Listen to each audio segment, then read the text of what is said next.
Magandang araw sa ating lahat mga kabayan. Saan man sulok kayo nandun, lalong-lalo na sa mga tagahanga ng boxing at mga fans ng ating pambansang kamao si Senator Manny Pacquiao. Hindi nyo ba naiisip kahit minsan na ano kaya kung si Manny Pacquiao ay naging isang Amerikano at hindi isang Pilipino? Okay. Kung si Manny Pacquiao ay isang Amerikanong boksingero, siguro hindi lang ito ang inabot niyang kasikatan.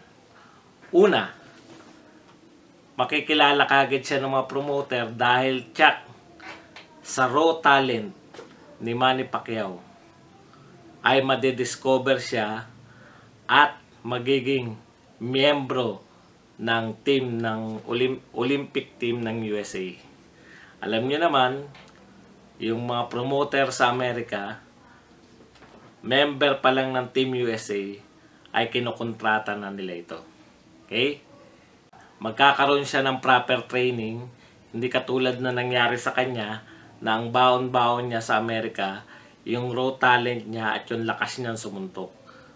Paano pa kung nagkaroon ng proper training siya bilang amateur at hindi lang yung kanyang lakas sa pagsuntok ang kanyang inasahan, kung hindi maagang na-develop ang kanyang mga skills.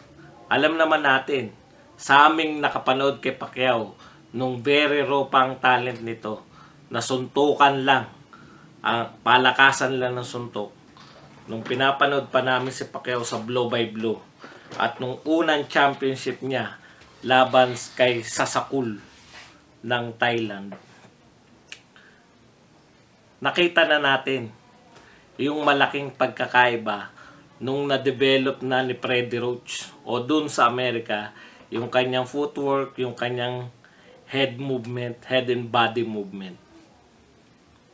Okay? So kung mas maagang na-develop yung kay Pacquiao, ay mas maaga rin sana na nakilala siya. Ikalawa, at pinaka-importante, si Manny Pacquiao sana ang kinikilala ngayon ng mundo na bilang greatest boxer of all time. Paano ko nasabi to? Talaga naman sa totoo lang po mga kaibigan. Sino po ang boksingero na nag-champion sa 8 different weight classes? Sino po bang may kakayahan yan? Tanging si Manny Pacquiao lang ang nakagawa niyan. Wala nang makakagawa niyan sa mga susunod pang henerasyon. Ang ibig kong sabihin, hindi maibigay sa kanya yung proper na papuri. Hindi nga sinasama si Pacquiao pag pinag-uusapan ng who is the greatest boxer of all time. Laging sino mga nariyan? Sugar Ray Robinson, Muhammad Ali, Floyd Mayweather. Hindi laging kasama si Pacquiao sa greatest of all time pagdating sa boxing dahil sa isa lamang niyang pagkakamali. Ano yung pagkakamali na yun? Ipinanganak si Pacquiao sa bansang hindi sakop ng United States of America. Sa madaling sabi, kung nabiyayaan siya ng pagkakataon na dun pinanganak at ganyan siya naging kahusay sa boxing, siya ng greatest boxer, walang duda. Si 8 division world champion, wala na pong makakagawa niyan hanggang sa mga susunod na henerasyon. Okay. At saka yung paraan niya ng pagkakapanalo. Hindi naman siya nanalo lang sa puntusan katulad ni Floyd Mayweather. Siya ang pinaka-exciting na boksingero o pinaka-exciting na champion nung kanyang kalakasan at nung kanyang kapanahunan. Kahit sinong boksingerong Amerikano, hindi maiyahan tulad sa kanya. Siya lang ang tanging hindi Amerikanong boksingero na nakakapantay niya pagdating sa pay-per-view. yung mga Amerikano. Kung papansinin natin, tignan nyo yung history ng pay-per-view. Di ba? Sila Mike Tyson, Holyfield, Mayweather, Oscar De La Hoya. Panay mga Amerikano tong mga to. O kahit sabihin nyo na Meksikano si De La Hoya, still American citizen. Okay. Yung excitement na dala-dala ni Pacquiao, wala pang boksingero ang nakapagdala niya sa ring. Kahit nung una nga, maski si Mayweather ay fan ni Manny Pacquiao. Lahat ng mga hindi nakakilala sa kanya. Kaya lang, Amerika ang sentro sa kasalukuyan ng boxing, pagboboxing sa buong mundo. Ay dihado si Pacquiao sa pagkilala.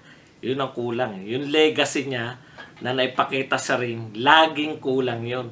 Dahil ang laging kulang dun, yung dugo. Wala siyang dugong Amerikano. Okay. Ikatlo, akala niyo ba yung mga pagkatalo niya ay magaganap kung siya ay isang Amerikano? Halimbawa, yung pagkatalo niya kay Timothy Bradley, hindi magaganap yun kung Amerikano lang si Pacquiao. Maging si Mayweather, iba tumingin yung mga judge na Amerikano, iba tumingin yung mga Amerikano. Yung laban nila ni Mayweather kahit na tinatamaan siya ni Pacquiao, ang puntos ni Mayweather, pag nailagan niya yung masuntok. Ibig ko sabihin, laging yung hometown decision, laging hometown. Kahit naman tayo di ba? Pag tayo tumingin sa isang laban, laging si Pacquiao ang pinakamagaling. Laging si Pacquiao ang panalo. Ganon din naman sila. Napaka-normal nun. At ikatlo, yung pagkakatalo niya kay Horn. Sa tingin niyo ba matatalo siya kay Horn ng isang hometown decision sa Australia? Kung Amerikano siya, baka hindi siya man lang dumayo sa Australia para makipaglaban kung siya ay isang sikat na champion. At sana mas mayaman pa si Pacquiao kaysa sa kanyang tinatamo ngayon. Tignan nyo nga si Mayweather, napaka-boring ng lumaro. Pero dahil Amerikano tinatangkilik, nakita ko yan yung laban nila ni Broner, kahit alam na alam nating mga Pilipino na kayang-kaya ni Pacquiao si Broner. Pero yung mga Amerikano, todo suporta pa rin sa kanilang kababayan. Feeling nila, kaya nitong talunin si Manny Pacquiao. Yun yung sinasabi ko.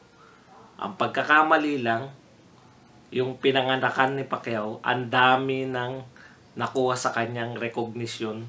Hindi siya nabibigyan ng proper recognition kahit nasa mga susunod na taon. Pero, ang masaya dun, dito siya pinanganak sa Pilipinas, hindi niya naman magagawa yung mga nagagawa niya rito kung dun siya pinanganak. Halimbawa, malabong-malabo na maging senador siya ng Amerika. 'Di ba? Malabo rin na yung yaman niya dito sa Pilipinas. Ibig sabihin, kung mas malaki man ang kinita ni Mayweather kaysa sa kanya, mas malaki naman ang value ng pera ng kinita ni Pacquiao kaysa kay Mayweather. So, balanse-balanse lang, ang nakakapanghinayang lang sa ating mga Pilipino, sa akin personally, ay hindi mararanasan ni Manny Pacquiao yung personal na pagkilala na higit pa sa mga boksingero noon man hanggang sa kasalukuyan. Ang kanyang nagawa para sa boxing ay hindi mapapantayan ng recognition dahil lamang sa siya ay hindi Amerikano kundi isang purong Pilipino. Hanggang dun lang, Bad Aratilis po.